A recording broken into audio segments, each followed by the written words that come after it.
People don't judge us by our intentions. They judge us by outcomes and actions. Do you enjoy working for your supervisor? That was one of the questions we had on the Microsoft survey. I was always fascinated. I always had them give me the lowest scoring managers, give me the worst 20. And then I'd have them chart the business performance by the lowest 20.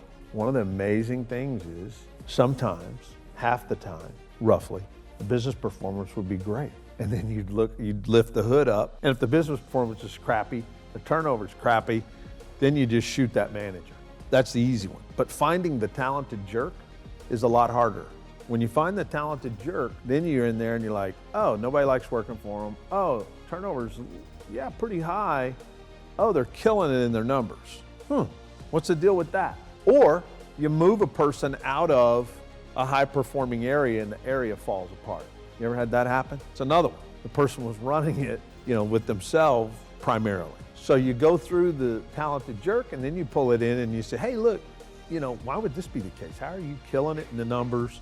Nobody enjoys working for you. What do you think it is?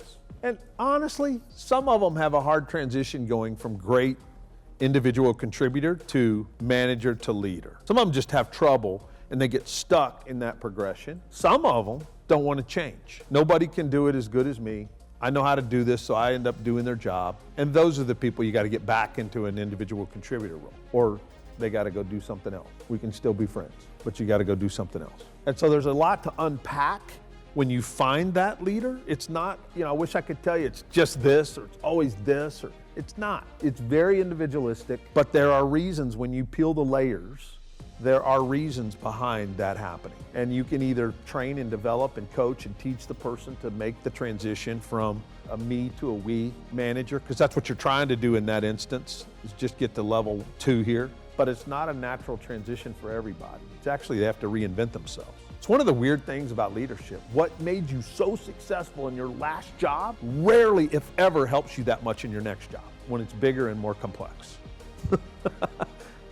Fascinating. Yes, true. It's fascinating because that's the first thing you want to go lean on.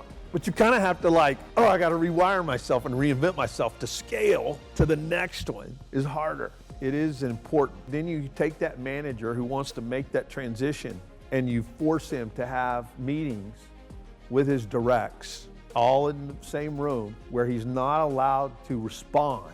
You have a facilitator in there to give him critical feedback in front of the entire group.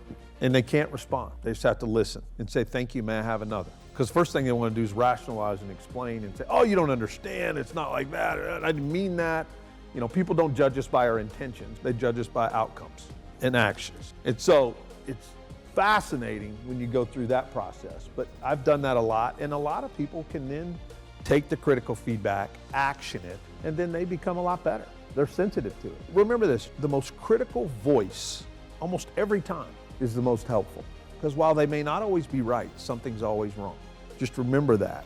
In cultivating critics instead of stamping out critics is a really important part of becoming a modern day inclusive leader, in my opinion. And a lot of people try to stamp out the critics. Cultivate them. Let people know, have safe space to bring up feedback. That's the only way we're going to get better.